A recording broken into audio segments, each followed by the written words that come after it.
Eu 35 game peguei minha namorada 30F, que é conselheira, me traindo com um paciente. Eu realmente preciso de uma opinião externa de pessoas que não podem dizer nada. Para fins de história, eu trabalho na área de TI, ela é conselheira em uma clínica de metadona. Então, algumas semanas atrás, pela primeira vez em meses, minha namorada saiu com o irmão dela para beber na feira da cidade. Eles estiveram juntos até a meia-noite. Quando ele foi ao banheiro, ela saiu.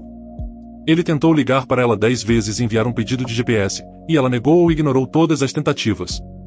Eu estava em casa com as crianças dormindo e, quando fui pegar uma mamadeira às 3 horas da manhã, ela chegou cambaleando bêbada. Eu pude perceber que algo estava estranho. Ela não me deu um beijo ou qualquer coisa do tipo, e se esgueirou para o quarto de baixo. No dia seguinte, perguntei o que tinha acontecido e ela disse que encontrou um colega de trabalho que estava fazendo uma fogueira. Ok, tanto faz, por que você não trouxe seu irmão? Blá blá, meio suspeito, mas eu deixei pra lá e segui em frente. Pulemos alguns dias e ela diz que eu não posso mais levar o almoço dela, ou o que tenho feito nos últimos 1 ou 2 anos, e depois torna a lista de amigos dela privada, para ver apenas amigos mútuos entre as pessoas. Comecei a ficar mais desconfiado e trouxe isso à tona, e ela diz que não quer falar sobre isso novamente, que não fiz nada de errado e não tenho mais nada a dizer sobre o assunto. Uau! Então, na semana seguinte, começo a agir. Se estou errado, sou um idiota. Se estou certo, estou justificado. Eu tinha as informações de login do Facebook dela e peguei um telefone antigo, ativei o compartilhamento de localização e o escondi no carro dela. O fim de semana chega e ela está falando sobre ir à praia com uma amiga que só consegue se comunicar pelo Facebook. Olho as mensagens e ela está mentindo, não há mensagens dela. A confronto por mentir na minha cara sobre isso e ela nega, me chama de esquisito e idiota. Então eu saio e ela tem que ficar e cuidar das crianças. No dia seguinte, conversamos e meio que resolvemos as coisas, e ela me pede para ir à praia novamente. Eu digo que tudo bem, tanto faz. Ela meio que brinca comigo dizendo que quero saber onde ela está enviando fotos pelo Snapchat a cada parada, a shopping, cama de bronzeamento, etc. Ela acaba ficando até as 9h30 da noite, sem atualizações, e depois vai a um restaurante. Sem atualizações. Então eu decido me tornar um detetive particular. Pego o carro dos meus pais, me posiciono a 5 pontos de distância com vista para a porta. Ela sai com um cara e eu os confronto. Nenhuma lágrima, nenhuma desculpa, nenhuma negação. Procuro o nome desse cara no Facebook e descubro que ele tem um histórico criminal de 2 páginas, incluindo agressão e problemas domésticos, posse de metanfetamina, desordem pública, etc. Descubro que ele é paciente dela no dia seguinte e eles têm sessões há 6 meses. Tenho a oportunidade de me vingar e está sendo difícil para mim não denunciá-la ao chefe dela e fazer com que ela perca a licença. Me diga por que eu não deveria fazer isso, além do fato de termos 2 filhos juntos.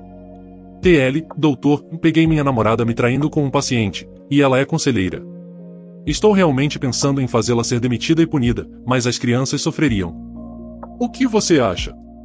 Denuncia.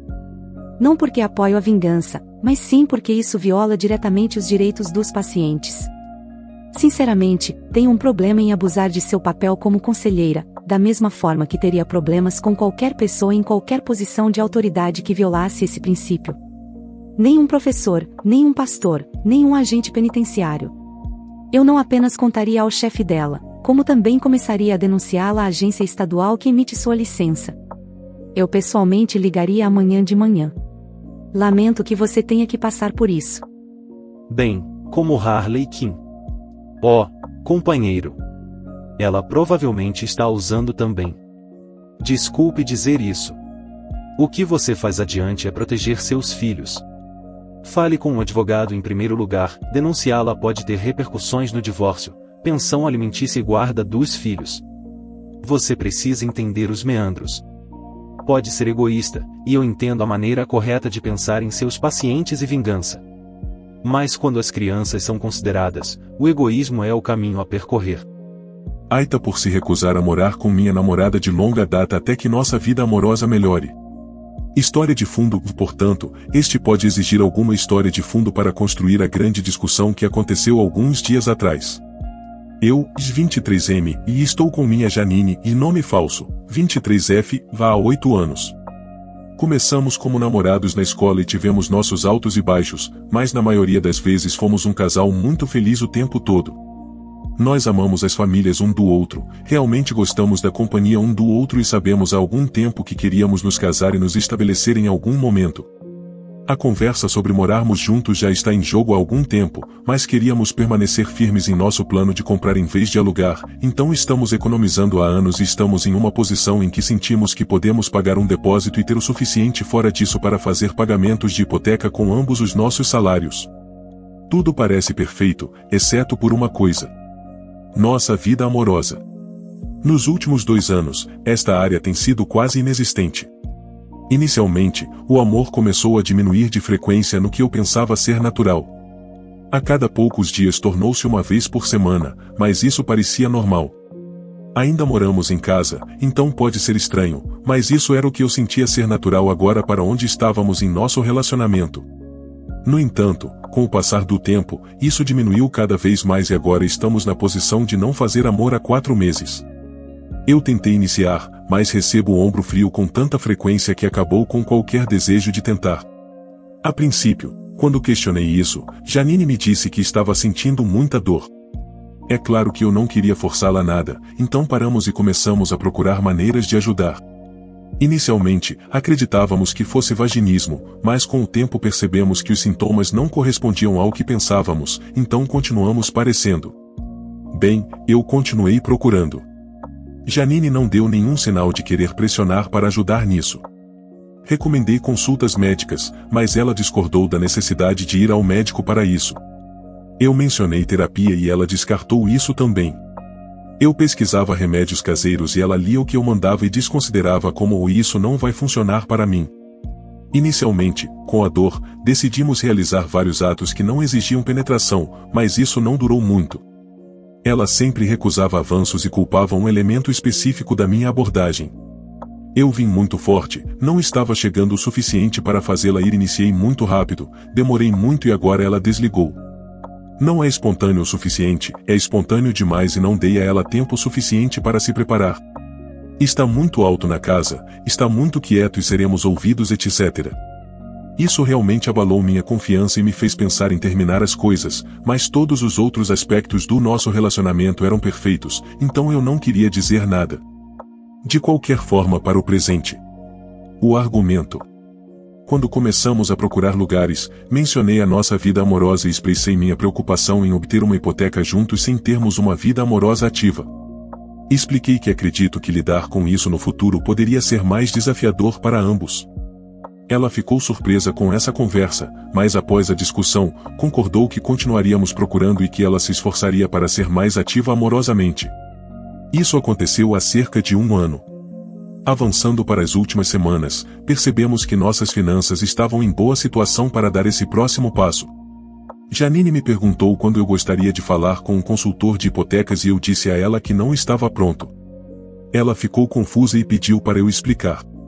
Foi então que relatei a situação como descrevi anteriormente.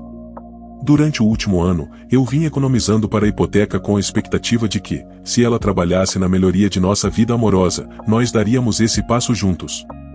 No entanto, durante esse período, ela não tomou nenhuma iniciativa, mesmo após 4 meses sem qualquer envolvimento íntimo ou conversa sobre o assunto. Como mencionei antes, minha intenção não era pressioná-la, mas esperava ver algum esforço dela para fortalecer a intimidade em nosso relacionamento. Ela também parou de me beijar sem que eu tomasse a iniciativa. Além disso, ela não procurou nenhum profissional médico para lidar com os problemas de saúde dela e recusou a sugestão de terapia de casal. Após explicar tudo isso, disse a ela que, embora as finanças estivessem em ordem, eu não me sentia pronto para prosseguir para a próxima etapa sem trabalharmos em nossa vida amorosa. No entanto, minha declaração a deixou furiosa, e ela acusou-me de condicionar nosso futuro à atividade amorosa. Ela saiu zangada e, desde então, não tive notícias dela, exceto por uma mensagem de texto na qual ela disse que não viria para o jantar que eu havia planejado e pediu para eu ligar quando eu tivesse decidido não ser mais um idiota. Embora minhas intenções não fossem maliciosas, agora percebo que talvez tenha agido de forma equivocada ao chegar a esse ponto e parar abruptamente. Entendo seus sentimentos de traição, mas também sinto que não posso simplesmente prosseguir sabendo que nossa vida amorosa continuará praticamente inexistente. Sou o errado nessa situação? Se ela não está disposta a consultar um médico, fazer terapia, ou pelo menos tentar, e continua colocando toda a culpa em você, então por que continuar o relacionamento? A incompatibilidade amorosa pode ser uma sentença de fim para um relacionamento. É hora de aceitar que você nunca mais fará amor com ela, mesmo que esteja em um relacionamento ou solteiro. Eu escolheria ser solteiro. Não sei como você aguentou tanto tempo nesse relacionamento. Vocês são simplesmente incompatíveis. Ela está claramente satisfeita com o estado atual das coisas e qualquer mudança feita será temporária. Vocês podem ter uma vida amorosa ativa e feliz, assim como ela pode ter tão pouco quanto você. Um de vocês sempre será infeliz neste relacionamento.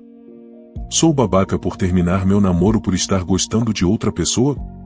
Eu, de 16 anos na época, e ele, de 17 na época, namorávamos há 1 ano e uns meses. Tudo aconteceu depois da pandemia e era tudo maravilhoso entre nós antes disso. Nós não brigávamos nem nada. Apenas jogávamos juntos, assistíamos e fazíamos o possível para nos ver durante a pandemia. Até que as aulas voltaram e tudo começou a acontecer. Conheci uma pessoa da minha sala, que no começo era apenas uma amizade de sala, sabe? A gente passava o dia inteiro juntos e sempre conversávamos mesmo fora da escola. Mas daí eu simplesmente comecei a sentir algo a mais por essa pessoa, e eu não sabia como controlar isso. Eu sonhava com ela toda vez que dormia e ficava ansiosa para ir para a escola. Quando eu a via, meu coração simplesmente acelerava. Eu tinha interesse romântico por essa pessoa, que nem eu mesma conseguia controlar. Eu estava simplesmente apaixonada por ela, mesmo estando namorando com o meu namorado, X. E isso me deixava triste de alguma forma. Então eu tomei uma decisão, chamei ele para conversar e disse que estava gostando de outra pessoa e que queria terminar para não acabar fazendo algo que, com certeza, o magoaria. No fim, ele ficou mal pra caramba por essa situação e agradeceu pela sinceridade. Queria saber se fui babaca por acabar com ele por causa disso. Se foi a sua primeira vez se apaixonando por alguém assim, sem querer, eu entendo. Caso contrário, não. Chega um ponto na vida em que todo mundo sabe que se você fica conversando com alguém que tem muita coisa em comum, vai surgir paixão. É uma questão de tempo, sempre. Nosso cérebro está programado para isso. Se você se permite fazer isso estando em um relacionamento e ciente de que isso vai acontecer, está errado. Não ter traído é ótimo, claro. Mas é o mínimo também. O ideal seria, pelo menos futuramente, respeitar o seu relacionamento atual e não se permitir entrar nessa onda de é apenas amizade. Quanto mais conseguir identificar esse tipo de comportamento em si mesmo e ajustar, melhor para todos. Eu digo isso porque nenhum relacionamento de longo prazo sobreviveria se as pessoas se permitissem desenvolver paixões por terceiros e terminassem por causa disso. PS, a paixão é uma química no cérebro parecida com uma droga pesada. Você enxerga apenas as coisas boas no outro e toda novidade parece ser a solução mágica para todos os seus problemas. Isso dura de semanas a meses, depois volta ao normal. Não abra mão de um relacionamento com fundamentos e felicidade por causa disso. Enriquecedora sua fala. Vou aderir como conselho, mesmo não tendo passado por isso ainda. Karen e minha família adotiva autorizada fazem de tudo para me enlouquecer. Não deixando de lado a privacidade, todos os nomes são falsos, mas ainda estou tentando ser cauteloso. Só preciso desabafar e, como minha família adotiva tem alguns pais e filhos autorizados, achei que este seria um lugar decente. De todo modo, alguns antecedentes, eu sou um cara de 17 anos que mora com meu pai, chamado madrasta Karen, e minha irmã de 16 anos chamada Beck. Sim, pretendo sair o mais rápido possível. Karen e Beck foram morar com meu pai e eu 3 anos atrás, no início do bloqueio, depois que Karen e meu pai tiveram um casamento apressado no tribunal. A família extendida de Karen também tem direito, mas felizmente não tenho visto muito deles devido à cobiça. Portanto, sem mais delongas, aqui estão algumas histórias diversas sobre minha família adotiva autorizada. Nossa casa tem 3 quartos, o quarto principal e o segundo quarto no segundo andar, e um pequeno quarto de hóspedes no porão. Quando Karen e Beck se mudaram, Beck deveria se mudar para o quarto de hóspedes porque eu já estava morando no segundo quarto. Em vez disso, Beck teve um acesso de raiva, a como gritar e chorar aos 13 anos, porque a sala de rajadas era muito pequena e não tinha espaço para essa enorme cômoda rosa que ela aparentemente amava tanto. A Karen apoiou-a e convenceu o meu pai a dar-lhe o segundo quarto para ela não ter de ficar tão longe da minha filha. Meu pai cedeu e eu tive que doar a maior parte da minha mobília porque, sério, meu novo quarto é tão pequeno. O kicker. Beck se livrou daquela cômoda 2 semanas depois porque decidiu que não gostava mais da cor rosa. Não. Beck é intolerante à lactose e, quando ela e Karen se mudaram, Beck exigiu que toda a casa fosse uma zona livre de laticínios. Bem, segundo o verso igual ao primeiro, Karen apoiou e convenceu meu pai a concordar. Isso durou 2 meses até que meu pai se cansou de pagar uma fortuna por galões e galões de leite de amêndoa quando apenas 1/4 da família realmente precisava. Ainda guardamos leite de amêndoa em casa, mas felizmente agora também temos queijo e leite normal. Meu pai e eu estávamos saindo da cidade para um funeral de família. A Karen e Beck nunca conheceram esse membro da família e insistiram em ficar em casa, e pedi a Karen para alimentar meu hamster Jimmy e reabastecer sua água enquanto eu estava fora. Felizmente, meu pai e eu só saímos por pouco tempo porque voltei para o meu pobre Jimmy meio morto. Uma ida de emergência ao veterinário mais tarde, Jimmy estava bem, e Karen se desculpou profusamente porque havia esquecido de alimentá-lo e reabastecer sua água. Mais tarde, seja para me machucar ou para se vangloriar de que nunca saberei, Beck me disse que ela e Karen haviam deixado Jimmy com fome e desidratado propositalmente na esperança de que ele morresse. A razão dela para tentar matar a porra do meu bicho de estimação? Ela e Karen não gostaram do cheiro dele, o que eu sei que é besteira porque a gaiola de Jimmy fica no meu quarto, longe de qualquer outra coisa na casa. Então, estávamos em uma viagem de trem com o irmão de Karen, meu tio adotivo Richard, junto com seus 2 filhos Ailey, a 12, sem direito, e Jaden, a 9, com muito direito. A bateria do telefone de Jaden acabou e Richard disse a Ailey para dar o telefone ao irmão. Ailey obedeceu porque estava prestando atenção ao cenário de qualquer maneira, mas tive a sensação de que não era exatamente uma resposta aceita em sua família.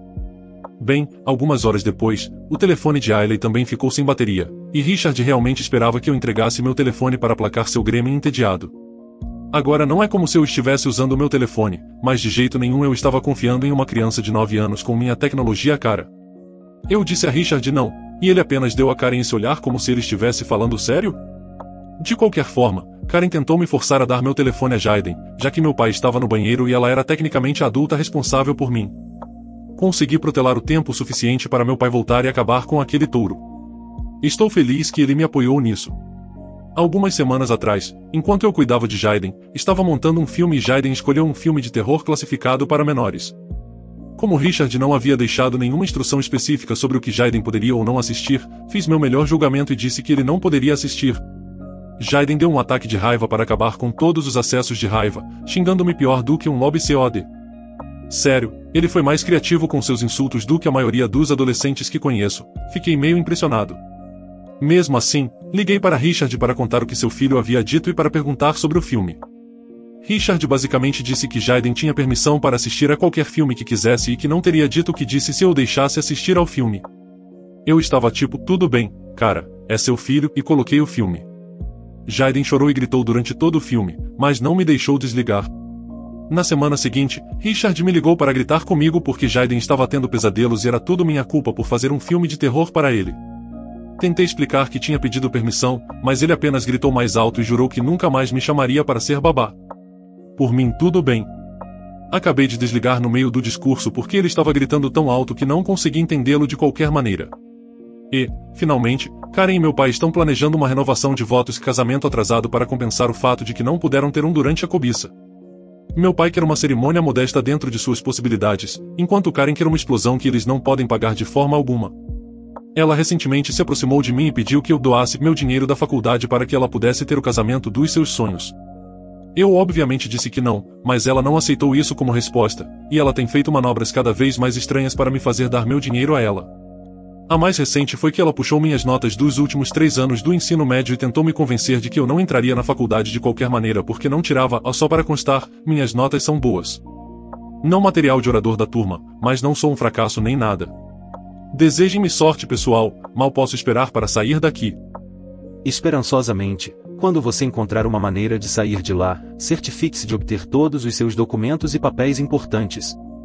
Eu diria para obter cópias, de qualquer maneira, porque você nunca sabe se Karen pode ter a brilhante ideia de expulsá-lo por causa de uma série de motivos elaborados.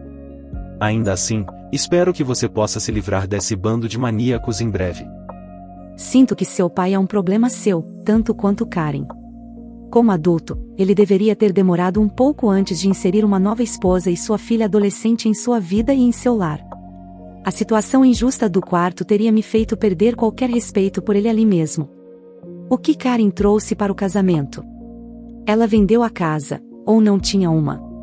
Tenho a sensação de que a vida dela e da filha melhorou muito porque ela se casou com seu pai, enquanto sua vida era uma merda por causa deles. Sinta-se livre para me corrigir se eu estiver errado. Seu pai tem acesso ao fundo da faculdade? Se assim for, eu tentaria movê-lo. Karen poderia dissuadi-lo ou tentar encontrar um nome de usuário e senha para ele. Ela também pode pedir a ele para pegar metade, para que você possa ir para a faculdade de Beck. Proteja o que será seu sustento. Provavelmente você precisará ter 18 anos para transferir o dinheiro para uma conta apenas em seu nome, mas isso não deve estar muito distante. Parece que a faculdade definitivamente será a melhor experiência de sua vida, ou pelo menos dos últimos anos. Aconteça o que acontecer, continue repetindo: estou quase na faculdade, estou quase na faculdade. Logo você estará fora, felizmente. Além disso, adoraria saber daqui a 5 anos se você se formou e conseguiu um emprego que pague melhor do que o de seu pai e Karen juntos. Daria 2 semanas antes de Karen estar à sua porta dizendo que agora você precisa contribuir financeiramente com a vida deles. E a expressão que imagino em seu rosto quando você disser não, não tem preço. Espero que você tenha gostado. Compartilhe, se inscreva no canal para não perder os próximos vídeos.